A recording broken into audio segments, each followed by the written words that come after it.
Hello, everybody, and welcome to yet another episode of the Soldiers of Cinema podcast. This is episode 25, where we're going to be discussing Herzog's 1999 film, My Best Fiend. And with me here today, as always, is the wonderful, magnificent, extraordinary Cullen McFader. What's going on? I am not magnificent. I am the essence of God. Exactly. Everybody out there, just as a heads up, Cullen and I are going to do this episode here today. I'll be playing Herzog. Cullen's going to be playing Kinski, and we're going to mirror that violent, turbulent relationship. Watch out for the profanities I'd be using. No. But in all reality, it's funny to think what it might have been like, the two of them in a room together. But we're going to be discussing this film, My Best Fiend, and it is about the working relationship between Herzog and Klaus Kinski. They made 5 films together over the course of their working relationship, some of which are considered, probably, I think most people would agree, some of Herzog's greatest films. We have Gary, Wrath of God in 72, Nosferatu the Vampire in 78, Wojciech in 78, Fitzcarraldo in 82, one of my personal favorites, and Cobra Verde in 87. They worked a lot together, and I think their working relationship is, the stories have reached epic proportions, right? Mm-hmm. This profoundly turbulent, violent, threatening each other's lives, but then, in the next breath, making extraordinary movie magic together. I mean, and claiming that each other were, brilliant in their own right. Right. It was brilliant insane. One moment. It was like a married couple. Like it was a weird, but weird the kinda... worst extreme. Thank God I'm not that way with my wife. Yeah. I wouldn't be able to handle that, But in the sense that there's this love hate, this extreme passion between the two of them, and it's a really interesting topic to discuss. And this is why Herzog decided to make a film about it.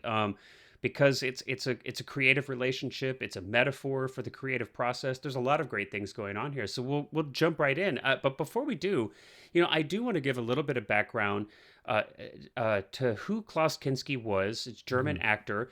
Probably most of you out there listening have some idea of who this is. And it's not to say that this film is at all like a biographical film. It's not. No, not at all. Yeah. Not at all. But it probably helps to have a little bit of background.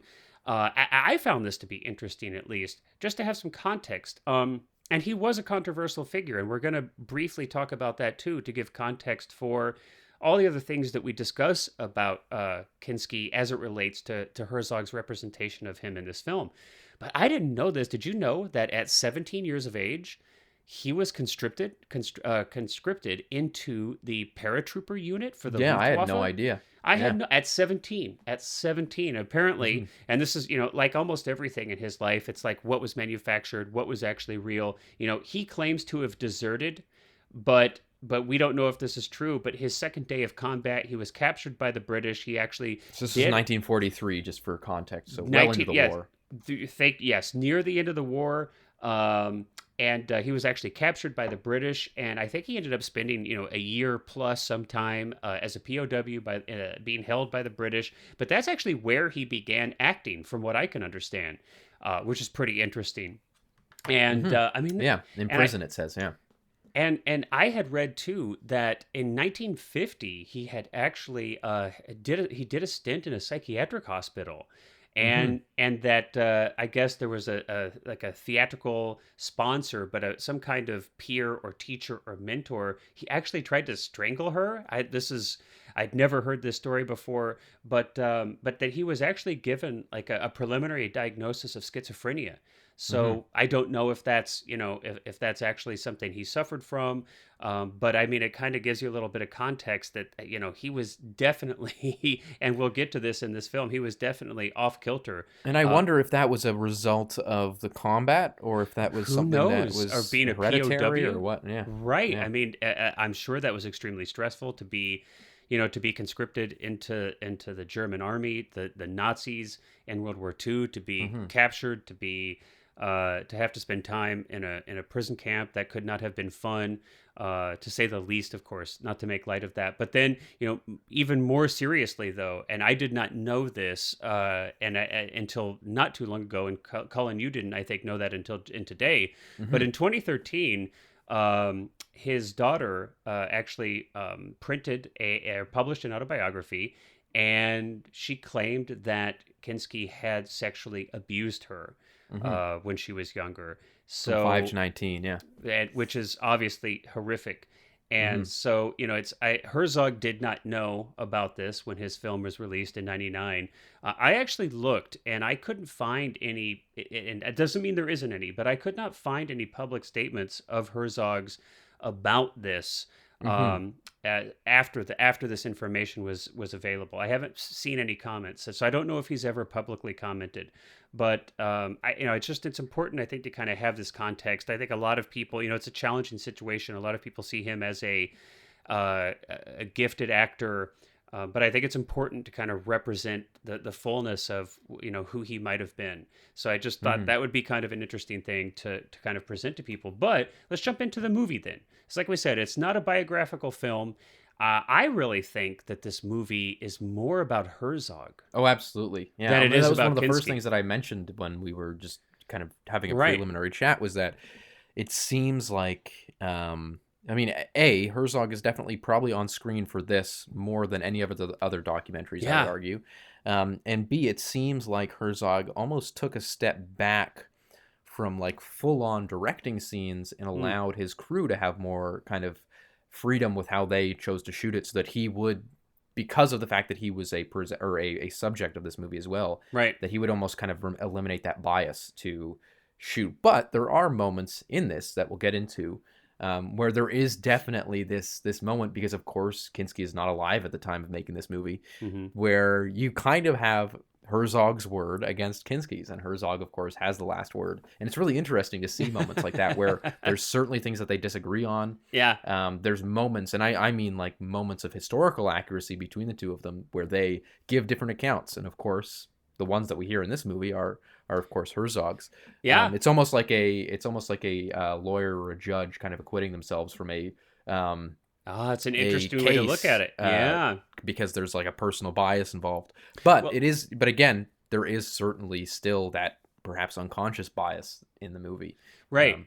Well, I think it's certainly Herzog's perspective on Yes, yeah. on it. It's Herzog's perspective that's kind of that definitely involves Kinski and their relationship, but obviously, and we have Herzog talking a lot about his relationship with Kinski. We have Herzog telling us story after story. We're going to get into some of those specifically.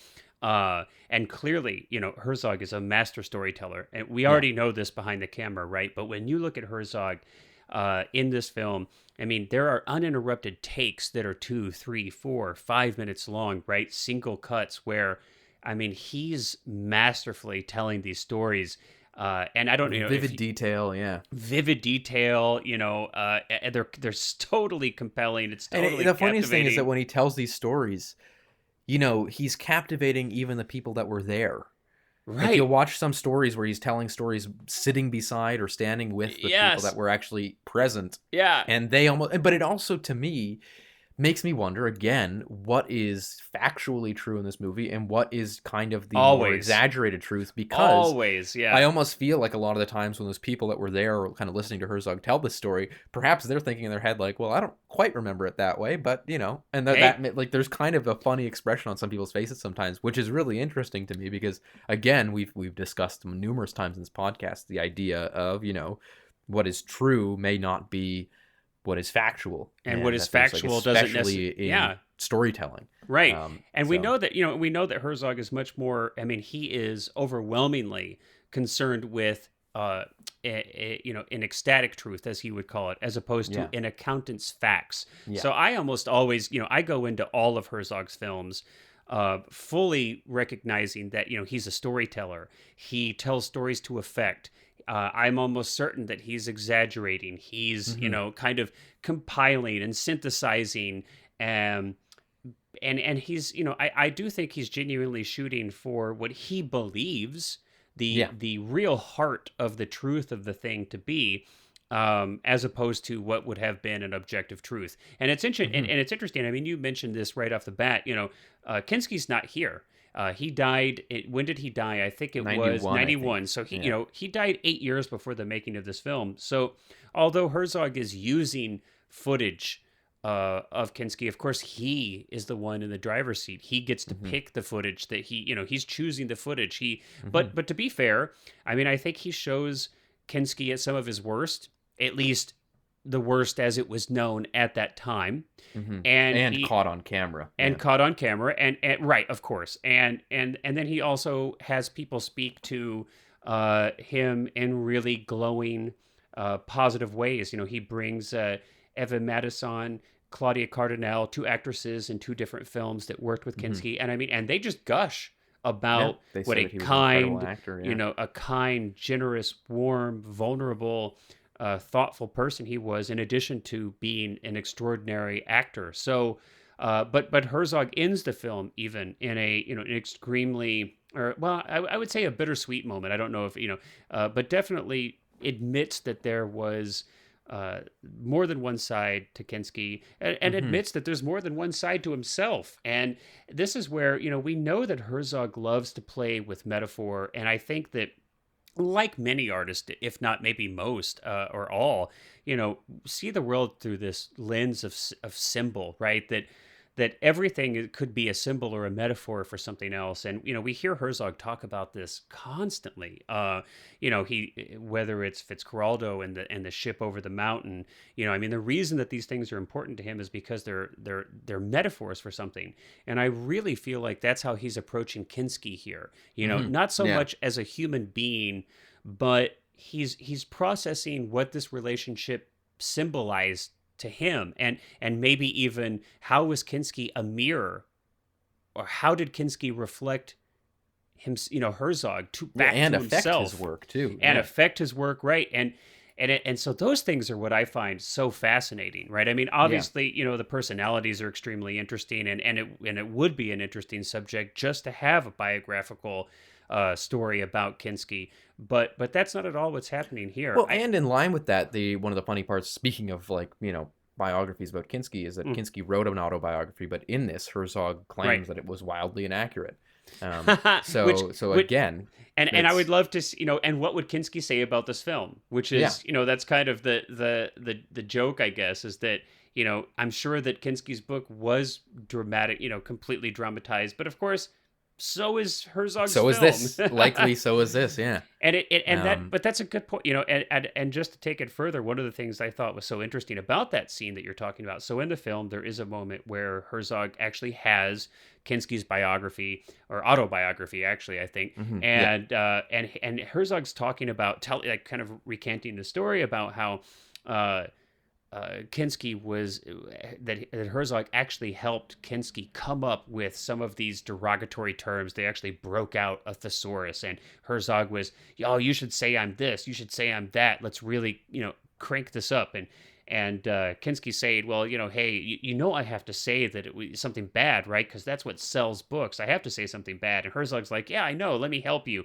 And then Herzog goes on to kind of, he looks through the book and he thinks about it, and he's like, well, Kinski was clearly obsessed with me. He mentions me page after page after page, and it's just interesting to me because certainly Herzog, I mean, I've got to imagine that he's a very self-aware person on some levels. He may not be introspective or kind of always analyzing himself. I know that he kind of talks against that, about really self-conscious self-analyzation. But you've got to think that he's aware when he's like making a movie about Kinski, and he's talking about Kinski being obsessed with him. You've got to think like Herzog knows he's obsessed with Kinski too, right? Exactly. Well, that's what I mean when I say that perhaps a more apt description is like an old divorced couple Yeah. who are still in love with each other, but just were too toxic of a relationship to ever stay together, because it's like they're constantly talking about each other. Yeah. And it's this other thing where it's like they're constantly saying, "Oh, I don't like him. I don't like this about him. I don't like that about him. This was crazy. This was a lie. Blah blah blah." And then they kind of break down to it, and it's like, Yeah, but I love them. Like, it's this Right. funny thing where, and then especially when they get together, you Yeah. see moments where they haven't seen each other for years, and then they get together and they're talking and they embrace, but they still kind of have this like almost This game edge. like, It's an edge. Yeah. It's yeah, like a competitive kind of edge. yeah, Sure. it's like a Sure. one-upsmanship contest. It's really interesting. Um, And there's so many. There's some things in here that we found hilarious in this movie that Herzog intentionally chose to put in, Yeah. but that kind of go against a lot of the things that Herzog has said. And one of those things is there's a moment in this movie. It's not a big moment, but it's something Yeah. that we both caught. Which one There's you're a going to. moment in this movie where they show footage from Fitzcarraldo of Ah. the ship. Yes. Yes. And Yes. Let's set this up. Set this up. so Herzog has gone on record a lot of times saying that Yep. everything in Fitzcarraldo is real. There's not a single special effect in it. There's Yep. not a single Yep. everything that you see was really done. The ship going down the river and breaking against the bank and all that. Yeah. It was a full-size ship all the time. And it certainly was a full-size ship that they sent down. No but question. there's this one shot that we found in this movie In that this both film. of us separately Yep. just came across and kind of made a mental note of. Where it's very clearly a miniature. It's filmed Yes. very much obviously in slow motion. Yep. There's like water droplets bouncing off the ship that are clearly too small to have been rapids. We both noticed. Yep, we both and it noticed. looks, even the ship, I've got the shot up right now, and even the ship looks like a miniature version of the big ship. Like the Yes. details just kind of aren't there on a full scale. Right.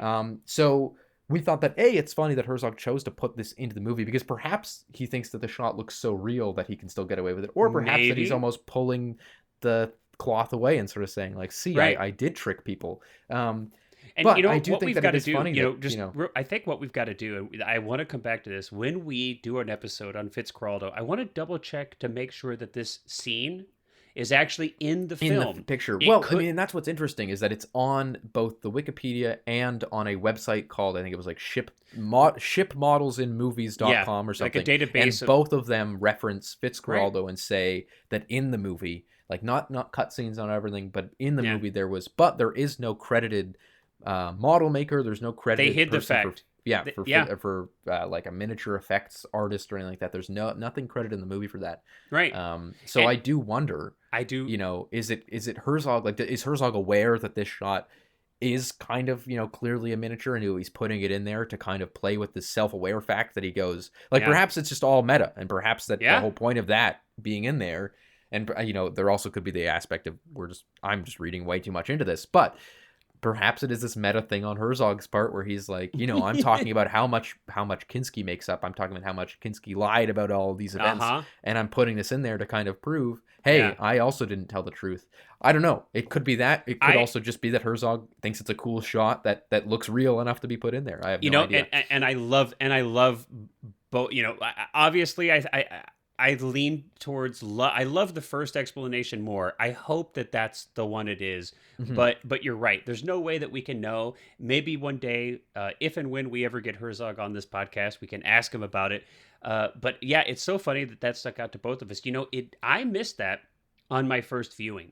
Or I just, or maybe I wasn't watching it with the kind of eye that I was watching it again this time.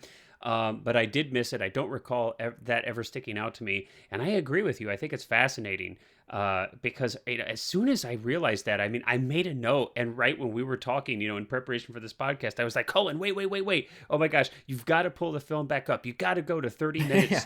I think it's like 30 minutes. 30 minutes. And it is, I've got the 3 exact timestamp.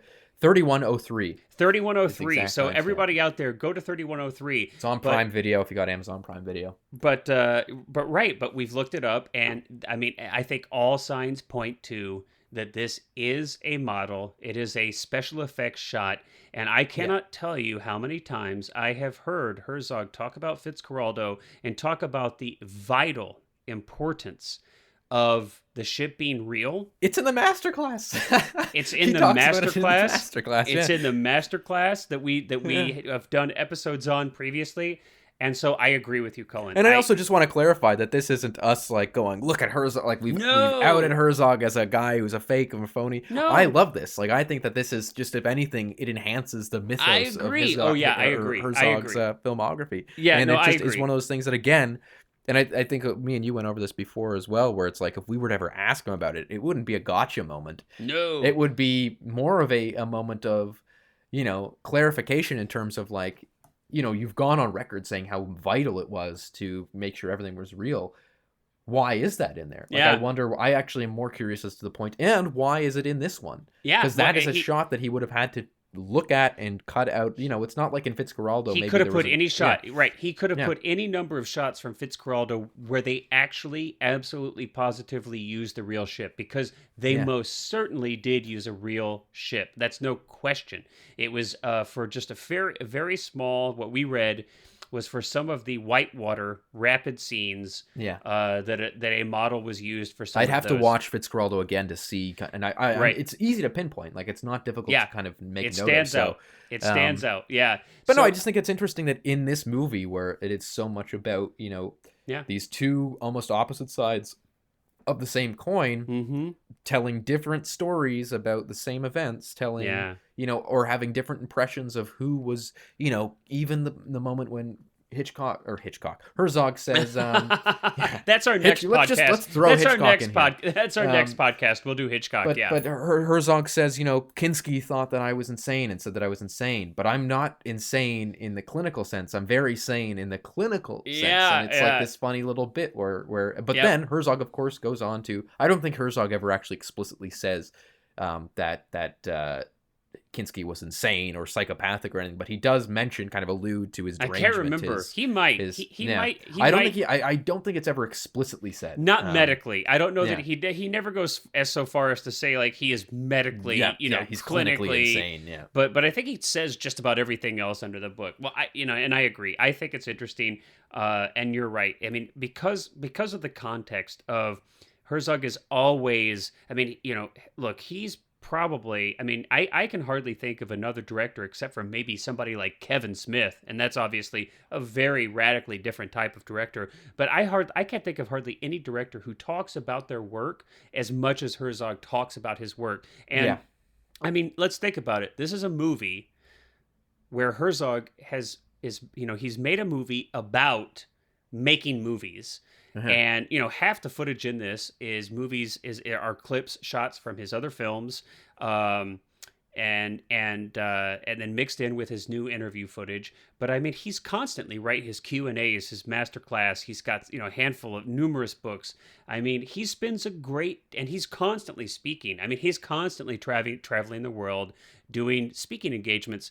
If you go on YouTube, if you go almost anywhere and you just type in Herzog interview, I mean, you could fill the next month listening to Herzog talk about his films. So, I mean, and that's definitely a part of his whole kind of, you have to take all of that into consideration. It's all kind of a part of one. So he speaks so much about truth versus fact.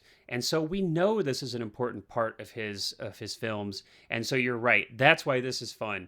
And we know that he makes up quotes. We know that he manipulates and stages interviews. We know that he even tells interviewees what to say sometimes. I mean, there's just about, he's done everything. But again, towards the pursuance of an ecstatic truth. And so I love it. I mean, that's how I'm going to take it, and I think it's fantastic. Well, and even again, this element of competitiveness is so funny in it, where there's even a moment when Herzog is sitting with some of the native Peruvians that worked on Fitzcarraldo that were actually Fitzcarraldo. Okay. I can't remember which one it was, but they're sitting there beside him. He does kind of mix in both kind of stories. And they're similarly shot in locations. But he says, that the natives told me that they were never afraid of Kinski, but they were afraid of me because I was quiet and I was, and it's like this, again, it's this funny thing where it almost, intentionally or accidentally highlights this idea that they're so similar. There was just slight differences in the way that they compose themselves. And of course, beyond the accusations on Kinski, of course, we're not painting any of that on Herzog, but in terms of their temperament and stuff, that it's interesting to note that, or their interests and their interest in insanity and taking things incredibly far. That he tells the story of Kinski showing up for Aguirre with like 10 tons of alpine hiking equipment and to go and get this opening shot on a glacier, and it's like he wanted that real thing. But then he describes Kinski also as saying that he liked nature when he could control it, but there was no rain in his jungle, there were no mosquitoes in his jungle, there was no. And speaking of the jungle too, that it's a really interesting element where it's like, again, that this, you kind of get this double-sided coin where he says that Kinski never wandered more than 100 feet into the jungle. He wouldn't go in, and when he did, he brought a photographer to make sure that he captured this moment of him entering the jungle. And that Herzog, on the other hand, does talk about the jungle or the jungle, and in a way of saying that it's something that he feared, that he loathed, he didn't love it, and it was uncomfortable, but he also saw it as this great, incredible like temperament for chaos and murder. And I mentioned this earlier in our conversation, but I almost take it as like it's almost Herzog's, like the jungle is almost Herzog's metaphor for filmmaking. Yeah. Where he is like afraid of it, and he doesn't like the challenges. And when I say doesn't like, he almost secretly loves. Like he almost, it's like this, it's like an addiction. It's this it's this dangerous drug for him. That which nourishes also destroys. And and that, of course, and that's, I think you're getting really close to what the sense that I kind of get from this film is that's kind of what Kinski is representing. Yeah. That's all of the parts of a whole of, whether that's the jungle, which Herzog continues to go back to. It's, he constantly shoots in extremely difficult and challenging locations. Whether it's Antarctica or the Amazon, he's working with extremely difficult people. Now, I haven't heard any stories of Herzog working with extremely difficult people outside of Kinski. So obviously he can operate without having to have such a loose cannon on set. But, certainly some of his greater films were made with Kinski, and he sought this person out. He knew how difficult it was to shoot with, and he still shot with him for 5 films. That's a lot of time. It's important to note, too, that it's not like Aguirre was the only issue that where Herzog had issues with Kinski, that it was continuous. Like it wasn't, it wasn't a situation where it was like, okay, we had to work through our strife in Aguirre, and then the next ones were great, and we understood each other. No, they never did. Herzog says that even in Fitzcarraldo, that it was like, I think he says the last 2 days or something were the only times when Kinski seemed to sort of get his bearings together. They finished the movie, and that was it. And then, but on a very opposite note, in Cobra Verde, which actually was based on the Chatwin book, so kind of a little bit of a connection there. Yeah. That Kinski was so focused on directing his own movie and creating his own movie that there was this, Herzog describes it as this alien presence over Kinski that ruined his performance in the last few days of shooting, that he was so focused on this next movie, and that Herzog kind of cites that as the reason they never worked together again, despite Cobra Verde being in 1987 and there being, a few more years for them to work together, at least, because Kinski died in 1991, so there was certainly time for them to have made another movie, but considering they made 2 movies together in 1 year. But yeah, that was it. And I also, I ran this by, again, not to speculate or not to put words in Herzog's mouth or anything like that, but I would find it interesting to know if Herzog was almost like jaded and kind of personally hurt by the fact that Kinski was going off to kind of make his own thing, and it's kind of like he wanted Herzog to direct that film. Yeah, and he was Herzog. Yeah, and Herzog read the script and said this is unshootable, which perhaps it was, because it didn't do very well. It wasn't. It's not considered a very good movie. Yeah. So perhaps Herzog was correct in that. But no, it does. There is definitely a sombering when Herzog retells that story versus all the other ones. There's kind of a charm to the other stories about how, it was this crazy nuts thing. But then when he describes the ending of Cobra Verde and says that, and then we never worked together, there's this definite kind of, it almost feels personal, more personal, and kind of more affecting on Herzog than everything else. And what we're seeing as he's telling this story is the last scene that they shot together. It's where Kinski is trying to pull this impossibly heavy boat into the ocean, and it's kind of like Don Quixote swinging at windmills, and his character dies there on the beach.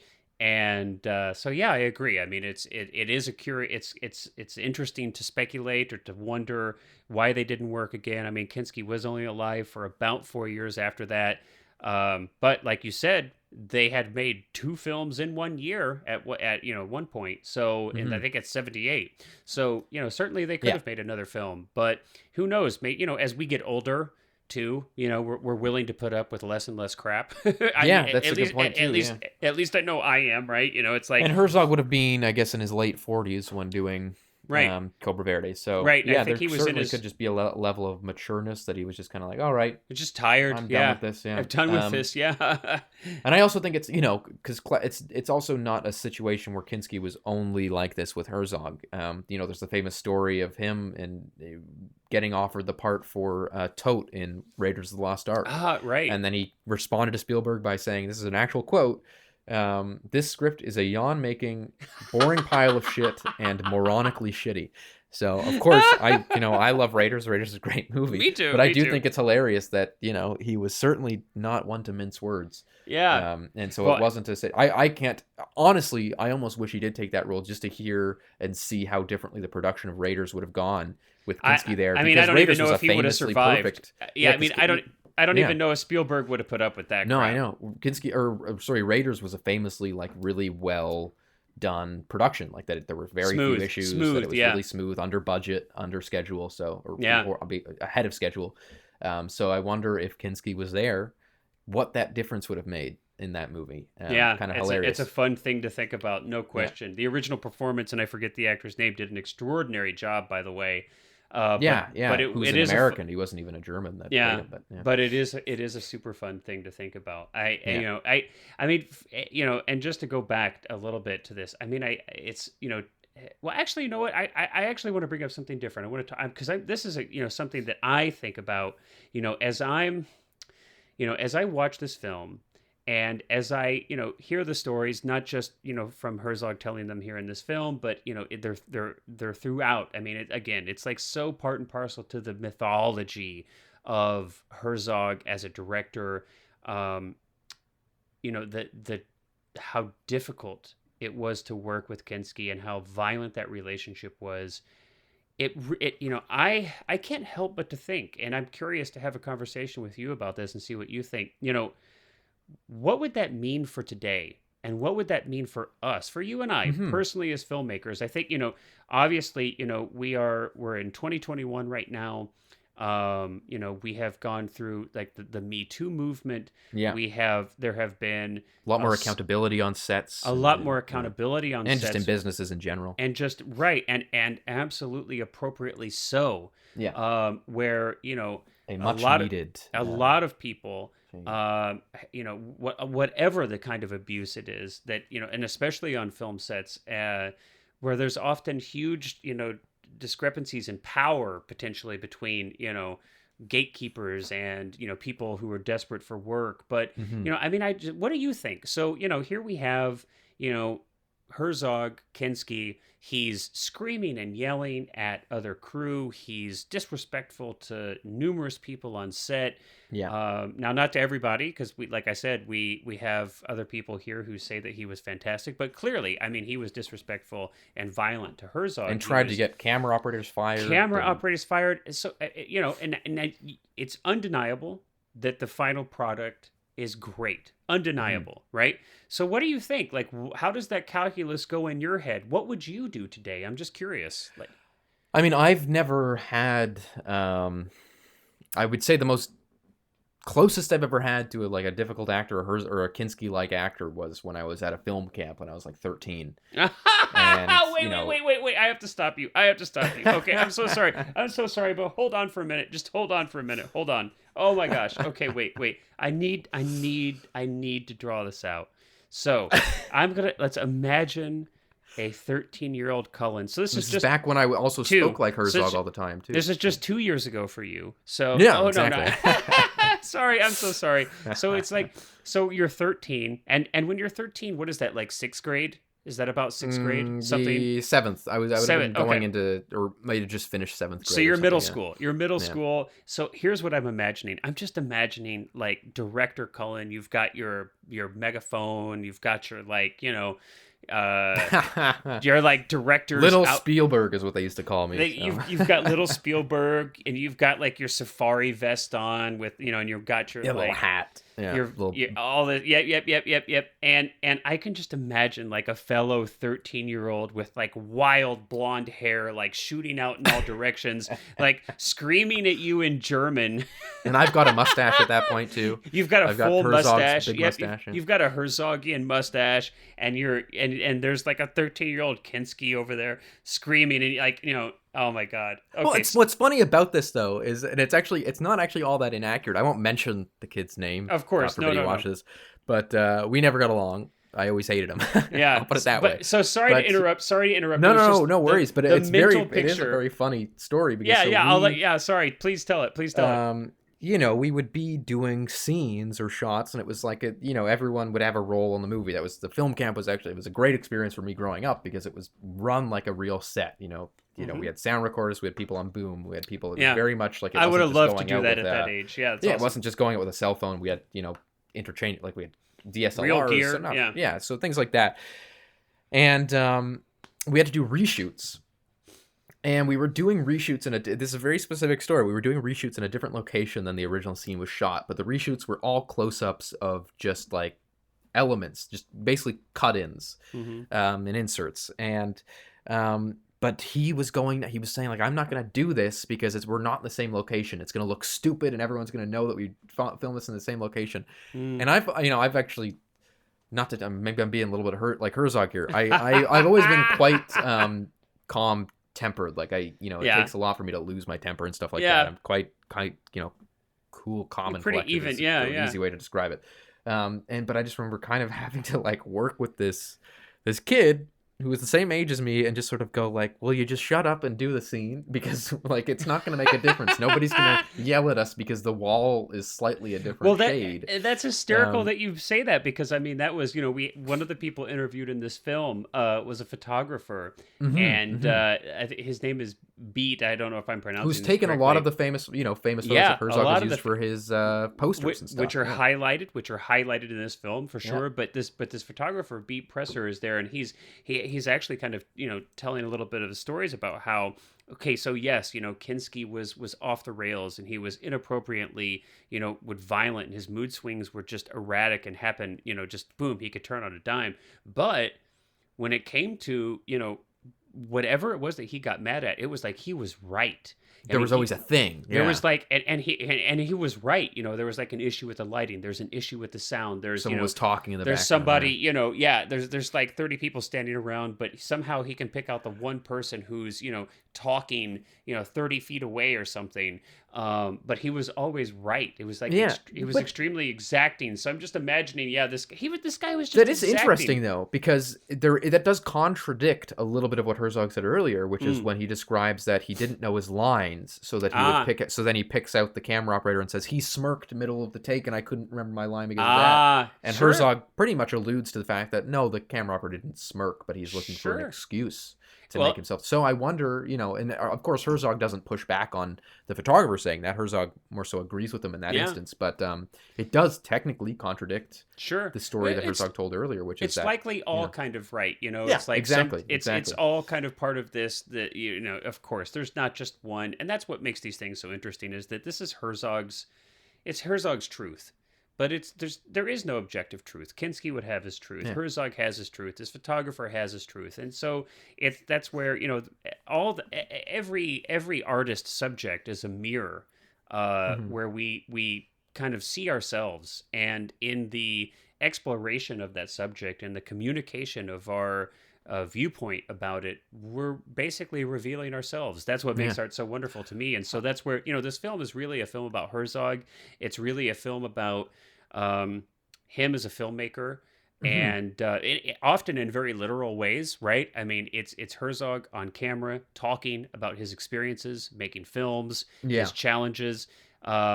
And I do want to jump back to what you said earlier though about like what would you do? So let's go back to that. So let's go back to that.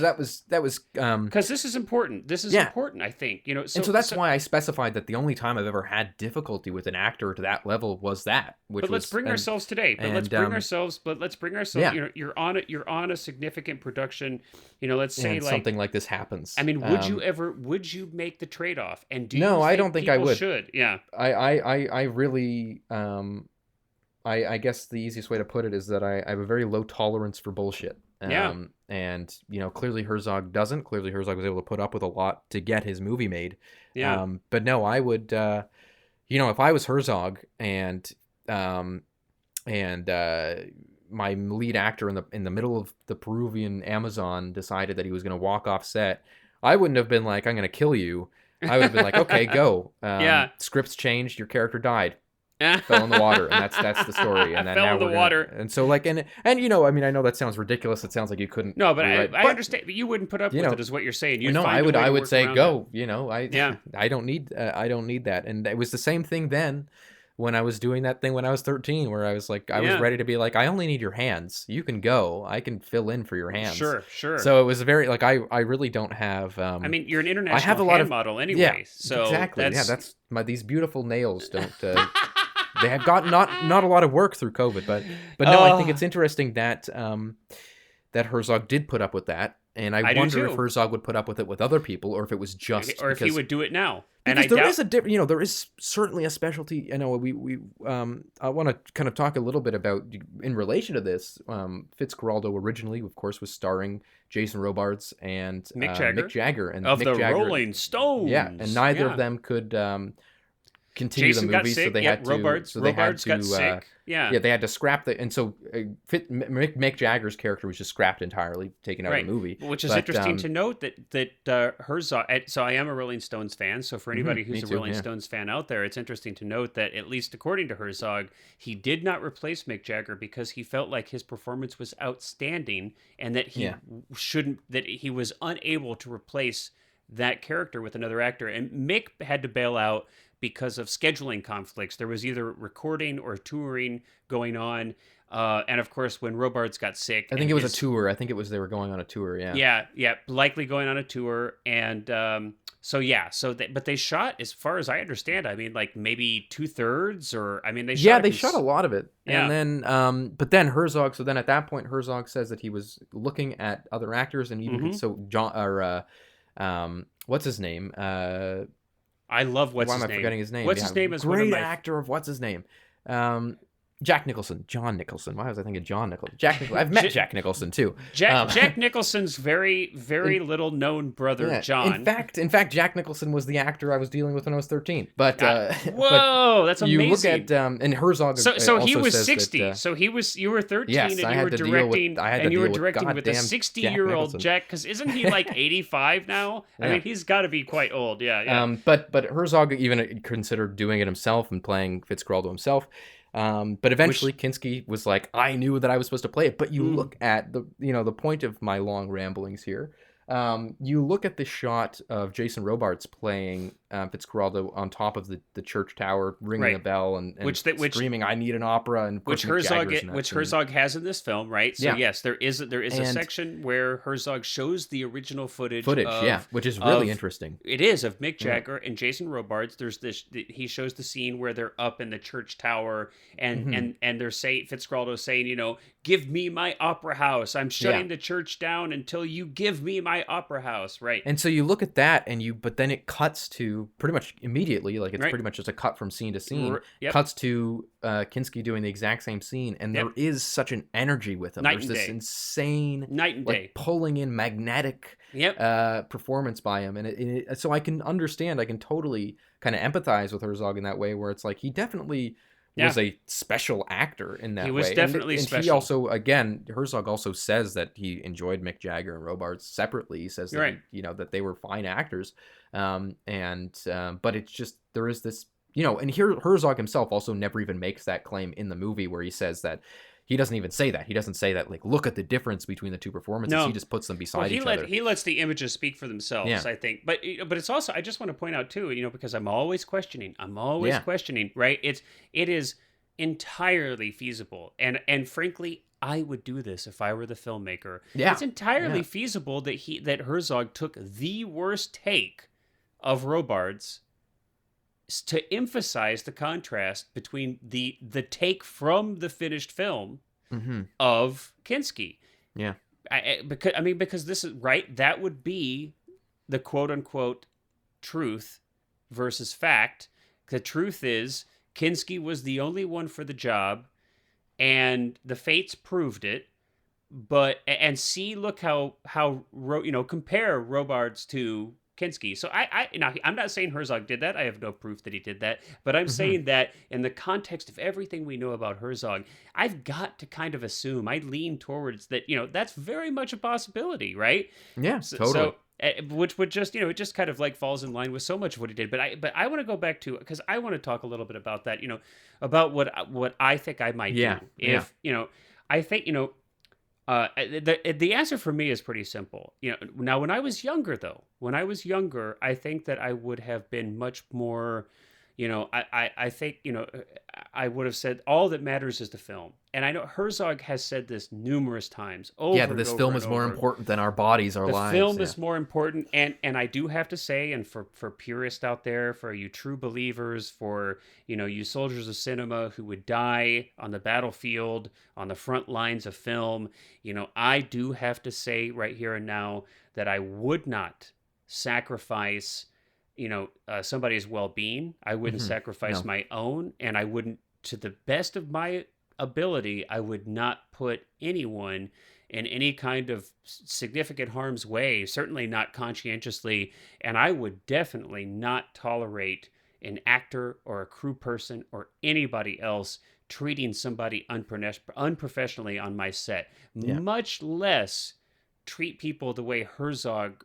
was, allowed Kinski. Frankly, because he did, right? Herzog Yeah. was the director. Herzog is ultimately responsible. So there is this moral, ethical question. There really is.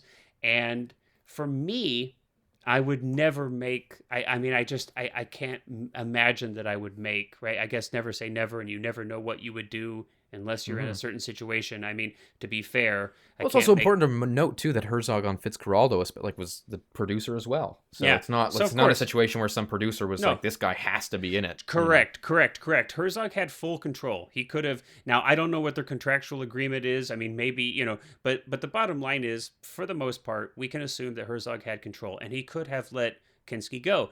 But it's just not worth it for me. Life is too short, and I love film, and film is wonderful, but film is not life. There's a lot of things in life that are important, and people's well-being is more important to me at this stage of my life, at this stage of my career, and I would not, because there's always another option. You may think there's not another option. You may feel like, oh my God, there's nobody who could perform. There's just no way. And I don't think that way. I don't think that there's only one person that could do a job. There's only one Kinski, yes. But there could have been a successful, effective film with another actor somehow. There's just no way that I can believe that only one person could have done it. I just don't buy that. May have been very difficult, may have been hard to do, may have taken 5 more years to find that person. Yes, it could have been extreme difficulties and challenges with that. But at the same time, as much as I say that, I wouldn't do this. I certainly can understand, and I certainly did think this way more when I was younger, that what survives on film is something that lasts forever. And, these temporary fleeting challenges and insults that we face in the making of it are, at the end of the day, small compared to, this like film, this art that lasts forever.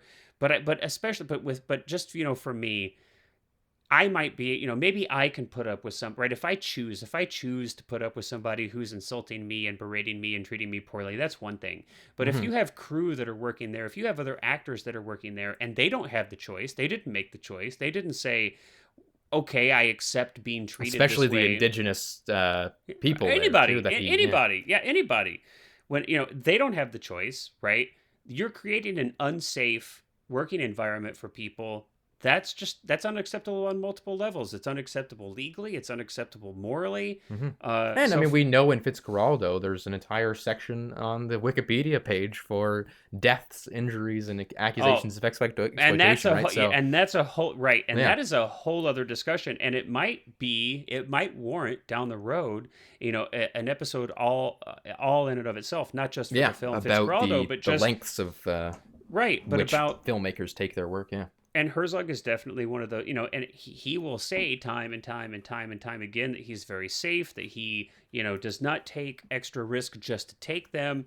And I certainly think that he believes that, and I think that in some ways that's true.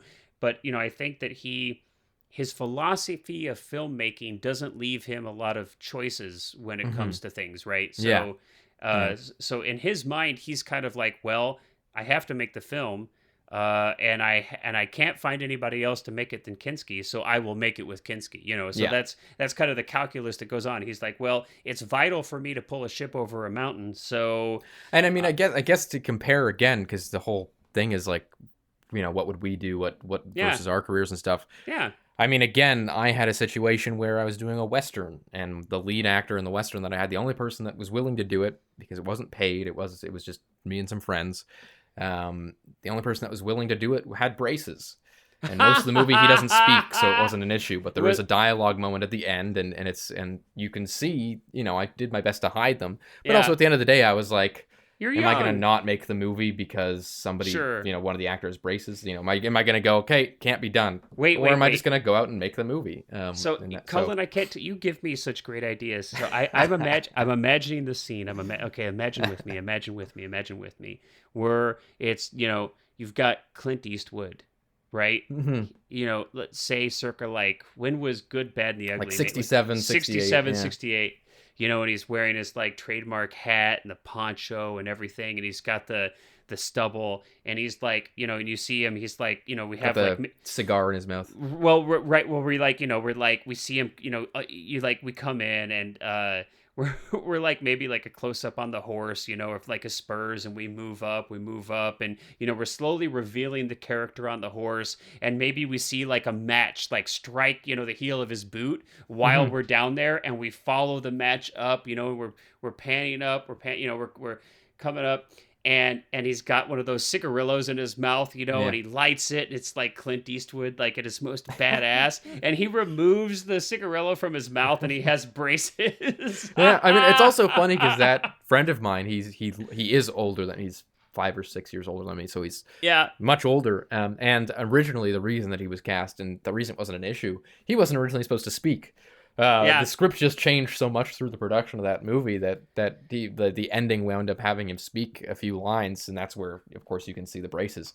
But that's where I mean, But but you can always, and that's where it's like I think that but what you're speaking to, it seems like we're off topic, but I think what you're saying is that look, film art is always a compromise, yeah, and yeah, and there is no such thing as some kind of ideological purity when it comes and, to and filmmaking, and it's okay to compromise, and it's certainly okay to take people's welfare mhm, and treatment into account, and take them seriously. Yeah. and so yeah, exactly, and I And think that there's yeah, so I guess the point of that, the whole braces thing, yeah, is just to say I'm okay putting up with that for a movie, and it's like if that, I don't really care the movie, I'm not going to cancel the movie because something like that. But I wouldn't, if that actor who has the braces, who, of course I'm good friends with, so he's not like that. But if he was to act like Kinski, or even like a tenth of the way like Kinski during that production, then I wouldn't. Yeah, you wouldn't I shoot with him. certainly wouldn't have done it then. I wouldn't have put up with that. And Um, and look, let's be realistic too. Herzog hasn't done that for 30 years, and he's not worked with somebody like that for 30 years. And the yeah, fact of the matter yeah, is that in today's day and age, there's no way in a million years you're going to get away with that from a no. legal perspective. It's just not going to happen. So hopefully, there are more pressures in place to keep people from acting like that to Hmm. begin with, and I think that's a good thing. So, wow. Well, That was a great episode. on that note, yeah, Yeah, it's very interesting. yeah, More about very filmmaking. I think that much like the movie, though, but it's like, right. this is sort of more about a filmmaking um, kind of angle than just the movie itself. So, Which I feel like you can categorize so many of his films kind of in a yeah. strange way as that, right? Yeah. Yeah, totally. Yeah. So, all right. Well, I really, as always, I completely enjoyed this conversation. Yeah. It was a blast covering this film. I hadn't seen it in a long time, and it was fantastic revisiting this, and then kind of even pulling some of the issues that that this film brings up, and kind of bringing them into the modern day and discussing them as to how they may affect our own filmmaking or how we might deal with them ourselves. I hope other people have found that to be interesting. Hmm. So I've really enjoyed it. As always, Cullen, thank you so much for hanging out with me here Yeah, for the thanks past for having hour. me along. And until next time, everybody, we'll catch you on the flip side.